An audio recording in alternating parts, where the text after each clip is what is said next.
भगवान भोलेनाथ का नाम कैसे हुआ नीलकंठ, पढ़ें संपूर्ण कथा। एक बार दुर्वासा ऋषि अपने शिष्यों के साथ शिवजी के दर्शन के लिए जा रहे थे। मार्ग में उन्हें देवराज इंद्र मिले। इंद्र ने दुर्वासा ऋषि और उनके शिष्यों को विनम्रतापूर्वक प्रणाम किया।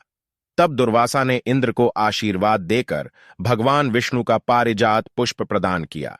इंद्रासन के गर्भ में चूर इंद्र ने उस पुष्प को अपने ऐरावत हाथी के मस्तक पर रख दिया। उस पुष्प का स्पर्श होते ही ऐरावत सहसा भगवान विष्णु के समान तेजस्वी हो गया।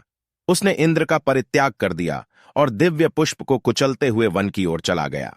इंद्र द्वारा भगवान विष्णु के दिव्य पुष्प का तिरस्कार होते देखकर दुर्वासा ऋषि के क्रोध की सीमा न रही।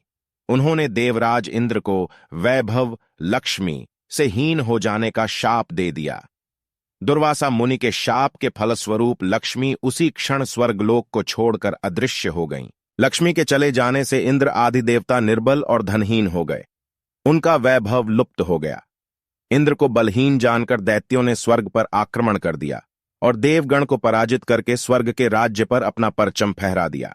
तब इंद्र देव गुरु बृहस्पति और अन्य देवताओं के साथ ब्रह्मा जी की सभा में उपस्थित हुए।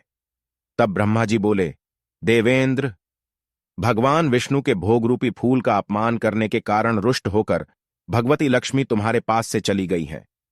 उन्हें पुनः प्रसन्न करने के लिए तुम भगवान नारायण की कृपा दृष्टि प्राप्त करो। उनके आशीर्वाद से तुम्हें खोया वैभव पुनः मिल जाएगा। इस प्रकार ब्रह्मा जी ने इंद्र को आश्वस्त किया और उन्हें लेकर भगवान विष्णु की शरण में पहुंचे। वहां भगवान विष्णु भगवती लक्ष्मी के साथ विराजमान थे। देवगण भगवान विष्णु की स्तुति करते हुए बोले, भगवान, आपके चरणों में हमारा बारंबार प्रणाम। भगवान, हम सब जिस उद्देश्य से आपकी शरण में आए हैं, कृपा करके आप उसे पूरा कीजिए। दुर्वासा ऋषि के शाप के कारण माता लक्ष्मी हमसे रुठ गई हैं और दैत्यों ने हमें पराजित कर स्वर्ग पर अधिकार कर लिया है। अब हम आपकी शरण में हैं, हमारी रक्षा कीजिए। भगवान विष्णु त्रिकालदर्शी थे। वे पल भर में ही देवताओं के मन की बात जान गए। तब वे देवगण से अपने वैभव लौटाने के लिए दानवों से दोस्ती कर उनके साथ मिलकर समुद्र मंथन करने को बोले।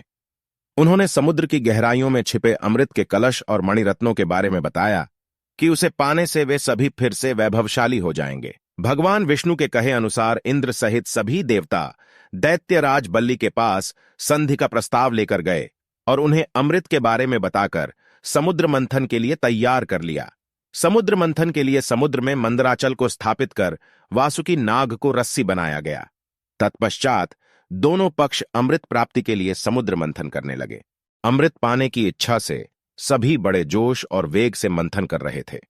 सहसा तभी समुद्र में से कालकूट नामक भयंकर विष निकला। उस विष की अग्नि से 10 दिशाएं जलने लगीं। समस्त प्राणियों में हाहाकार मच गया। देवताओं और दैत्यों सहित ऋषि, मुनि, मनुष्य, गंधर्व और यक्ष आदि उस विष की गर्मी से जलने लगे।